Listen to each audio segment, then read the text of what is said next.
Quero fechar o vídeo para falar sobre o Corinthians, que ganhou uma excelente notícia. O presidente da Caixa Econômica Federal admitiu de forma pública em entrevista à ESPN que topa renegociar a dívida que o Corinthians tem hoje com a Caixa. Pendência de mais ou menos 710 milhões de reais. É um enorme incômodo na atual diretoria em relação à dificuldade para a quitação de toda essa bolada. O presidente do Conselho Deliberativo do Corinthians, Romeu Thoma Júnior, chegou a dizer na segunda-feira que o negócio ideal era o Corinthians dar calote na Caixa. Talvez não por coincidência, no dia seguinte, o presidente do banco veio a público para dizer que a Caixa aceita uma contrapartida que havia sido sugerida pelo Corinthians. Abre aspas para Carlos Vieira, o presidente da Caixa. A última proposta do Corinthians foi a seguinte: nós aceitaríamos pegar a garantia da dívida e ela viraria um fundo de investimentos e nós venderíamos cotas desse fundo na base de R$100 para os torcedores. Se o Corinthians diz que tem 35 milhões de torcedores e pega 15 milhões desses torcedores, com cada um comprando uma cota a R$100, sobraria dinheiro ainda para fazer um monte de coisa além de pagar a dívida. Segundo o presidente da Caixa, o lucro de uma eventual iniciativa como essa seria todo revertido para o próprio Corinthians. O Timão quitaria os 710 milhões de reais de dívida e ainda sobraria grana para usar como quisesse, com reforços, com pagamento de salários ou como bem entendesse. É só importante lembrar que essa seria a segunda tentativa de se utilizar do torcedor alvinegro para pagar a dívida do estádio. A primeira, liderada pela Gaviões da Fiel, naquela vaquinha virtual, tinha a intenção de faturar 700 milhões de reais. E o que se conseguiu até agora foi pouco mais de 40 milhões de reais. E você, o que pensa sobre essa situação?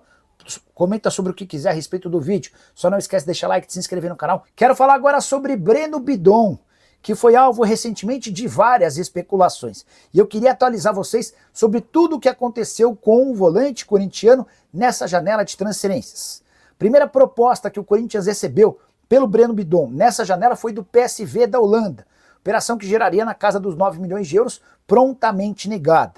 O Fernando Brito, que é o representante do Marcos Leonardo e também do Breno Bidon, tem excelente relação com o pessoal do Benfica, que o procurou para perguntar se o Breno Bidon não poderia ser o reforço que o Benfica buscava para essa função de meio-campista antes da contratação do Richard Rios. O Benfica acenou com 12 milhões de euros e o Fernando explicou que o negócio poderia começar a acontecer se o Benfica chegasse a 15 milhões de euros. Essa proposta nem foi apresentada porque o Richard Rios acabou contratado. Então dá para dizer que o Benfica acenou com 12 e não passou desse valor. Mais recentemente, o Neon entrou em contato para buscar informações, para entender quanto seria necessário para a contratação do Breno Bidon. E a expectativa do pessoal do Fundo de Investimento Público da Arábia Saudita é de que o negócio pudesse sair na casa dos 10, 11, 12 milhões de euros, levando em consideração alguns outros negócios, como por exemplo do Matheus Gonçalves, joia do Flamengo comprada para o Al-Ahly por 8 milhões de euros. Quando os representantes do Bidon disseram que por 11, 12 milhões de euros não haveria chance de acordo com o Corinthians, a coisa acabou esfriando. O Corinthians exige nesse momento algo na casa dos 20 milhões de euros, embora aceite começar a conversar por propostas na casa dos 15 milhões de euros. Como restam poucas janelas de transferências abertas, a da Arábia Saudita, por exemplo, se encerra nessa quarta-feira, a tendência é que o Bidon permaneça no clube. Jogador que é super monitorado há muito tempo por clubes grandes, mas que ainda precisa explodir como protagonista do Corinthians para assegurar essa enorme vinda. E você, acha que o Bidon vale quanto? Já usa o espaço para comentário para registrar sua opinião. Só não esquece de deixar like, de se inscrever no canal. Daniel Pontes, Nicola, como é que vai ser a negociação do Corinthians pela Arena? Bora explicar isso. Nessa segunda-feira, Romeu Thoma Júnior, que é o presidente do Conselho Deliberativo, chegou a sugerir que o Corinthians desse calote na Caixa por conta do estádio. Ele entende que não tem como pagar a dívida, que é hoje de 710 milhões de reais, que o Corinthians, apesar de todos os esforços, não consegue diminuir o custo. Só para lembrar, né? Quando aquela vaquinha virtual surgiu do torcedor corintiano, e que já arrecadou mais de 40 milhões, a dívida era de 710 milhões. O tempo passou, a torcida conseguiu arrecadar cerca de pouco mais de 40 milhões de reais, mas esses 40 milhões acabaram se tornando apenas pagamento com juros, porque a dívida atualizada hoje é dos mesmos 710 milhões de reais. A Caixa, depois dessa declaração meio preocupante do Romeu Thoma Júnior, resolveu se pronunciar nessa terça-feira. O presidente da Caixa disse que a Caixa topa aceitar uma sugestão dada pelo Corinthians. Vou até ler a declaração do presidente da Caixa, porque aí vocês tiram as próprias conclusões. Quer ver, ó? Carlos Vieira, o nome do presidente da Caixa.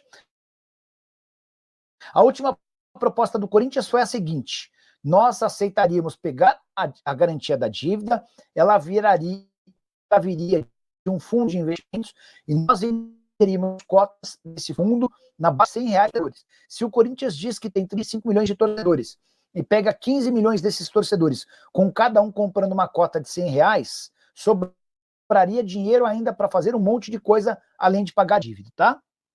Então a verdade é que a ideia do Corinthians, que está sendo aprovada pela Caixa, é mais uma que conta com o dinheiro do torcedor para quitação. É ruim ficar sempre passando a conta para os outros, né?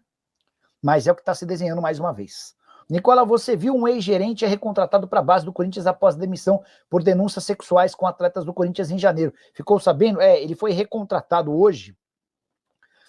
Pouca gente ou se atentou ou quis falar sobre o tema, mas acho que não há nenhum problema, especialmente porque ele acaba de ser recontratado, né? Mas para explicar e contextualizar. Corinthians recontratou Bruno Korkevitz Rodrigues para o departamento das categorias de base. Ele havia pedido demissão em janeiro após denúncias de assédio por conversas de teor sexual com atletas menores de idade. Em maio, o Ministério Público de São Paulo arquivou o inquérito aberto contra o profissional por não ter havido crime. Bruno, que estava trabalhando na Federação Paulista de Futebol, retorna para ser gerente de planejamento das categorias de base. Na passagem anterior pelo clube, Bruno exercia o cargo de gerente administrativo. A parte que ninguém falava é que o Bruno é filho do Ricardinho, comentarista do Sport TV, ex-jogador do Corinthians, do São Paulo, enfim. Se o Ministério Público apurou, se ninguém conseguiu encontrar nada mais justo que ele retome seu cargo no Corinthians. Quero te falar agora sobre o Corinthians, que tentou complicar, mas acabou cedendo e entregou documentos relacionados a cartões corporativos dos ex-presidentes do clube entre 2018 e 2025 para o Ministério Público. Investigação que foi aberta alguns dias atrás do Ministério Público depois de uma série de falcatruas encontradas. A gente foi capaz de descobrir que Duílio Monteiro Alves e André Sanches usaram os cartões corporativos do Corinthians para tudo, menos na função de presidentes. Teve remédio para disfunção erétil, teve compras em mercados que nem existem, enfim, um verdadeiro caos. Diante desse cenário, o Ministério Público decidiu investigar o caso e vinha cobrando dos atuais dirigentes do Corinthians a entrega da documentação.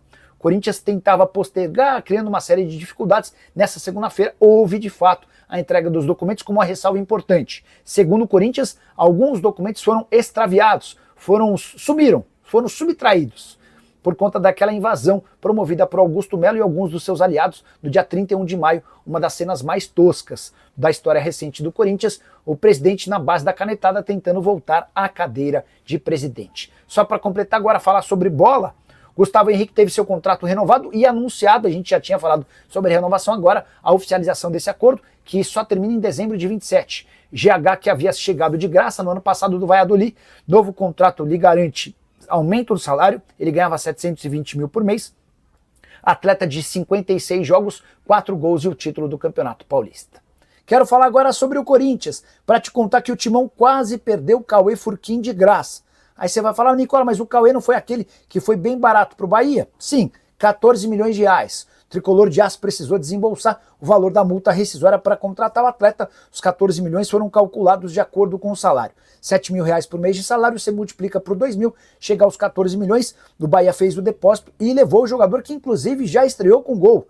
Ele, para falar a verdade, fez 2 partidas na Copa do Nordeste, na segunda partida um gol na vitória contra o rival Vitória por 3-1, que colocou o Bahia na final da Copa do Nordeste Sub-20. Pois bem, o Cauê teve a chance de sair de graça do Corinthians. E o Timão acabou descobrindo na última hora a manobra que estava sendo desenhada para que ele saísse sem qualquer custo. Há um grupo de WhatsApp de vários atletas, de pais de atletas das categorias de base. Eles estão lá para conversar sobre treinos, viagens, jogos, dificuldades e tal. E nesse grupo de WhatsApp começou a circular a notícia de que o Corinthians devia fundo de garantia para os atletas com mais de 16 anos, que já tinham contratos profissionais, e que isso permitiria a esses atletas saírem de graça. Um dos pais de jogadores que faz parte desse grupo acabou comunicando a um diretor do Corinthians, olha, tá rolando um zum aqui de que por conta do atraso no pagamento de fundo de garantia, o Cauê pode deixar o clube. Inclusive essa informação chegou ao Corinthians dando conta de que era o Bahia o interessado. Corinthians se apressou para fazer o depósito, a dívida era de pouco mais de R$ 2.000. Corinthians fez a quitação desses 2 mil e impediu que o Cauê se transformasse em reforço do Bahia de graça. Importante dizer que essa informação veio de um aliado importante do presidente Osmar Stabile. A partir daí, a estratégia do Bahia e do Cauê foi de pagamento da multa rescisória de R$ 14 milhões, ou seja, o Timão escapou de uma boa. Correu o enorme risco de nem pegar esses R$ 14 milhões que certamente ajudam no dia a dia do clube. Quero fechar esse vídeo para falar sobre o Corinthians. Como é que é essa história de que a Betano, nova patrocinadora master do Flamengo, pretende comprar os name rights do estádio alvinegro e também virar a patrocinadora master do Timão? A primeira informação é: Betano já procurou o presidente Osmar Stabile e avisou que prepara uma proposta para os próximos dias. O Corinthians não sabe quais cifras virão, mas já foi informado de que a ideia da patrocinadora é virar a master do Corinthians e também assumir os name rights do estádio alvinegro. E o pacote nem é dos mais caros. Hoje, a camisa do Corinthians no peito vale R$ 103 milhões, os name rights valem R$ 15 milhões por ano. A gente está falando de R$ 118 milhões. Vale a lembrança de que a Betano acaba de se acertar com o Flamengo para bancar R$ 268 milhões.